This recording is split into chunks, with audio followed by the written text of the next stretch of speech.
काम त धेरै परको कुरा हो, स्टेटसै म जति लेखेर देखाओस् बालेनले लेखेर सक्छ। एक महिनामा एउटा स्टेटस पनि त्यो पनि 2 महिनामा डिलिट गर्ने गरी लेख्छ। पुरो फाटा भन्नु तपाईँले झापा 5 मा उम्मेदवार उठाउनु भनेको बालेन शाहलाई हराउनु हो, राई लिम्बूको भोट काट्नु हो भन्ने आरोप छ क्या मेरो सर। कसलाई ए कसले सोचेको थियो? भोट काट्नको लागि क्षेत्र नम्बर 5 मा उठाउँदैछ भन्ने चर्चा। होइन, हामी जित्छौँ। क्षेत्र नम्बर भोट काट्ने होइन, हामी जित्छौँ। म आफै जान्छु, त्यो ढुट्टो बनाइदिन्छु म बोलेँ। उहाँको त म बोलेछु सक्दिनँ।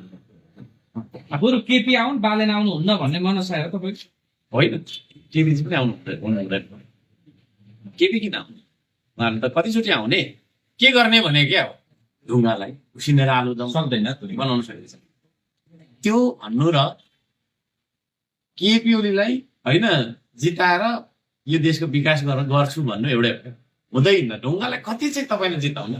त्यही भएर त अब बालेनलाई जिताउनु पर्छ। सुन्नु न, बालेनलाई चाहिँ किन जिताउने भने क्या, युवा नेतृत्व फेरि तपाईँ युवा नेतृत्व गोठा बसेर गोठालाई भन्दैन।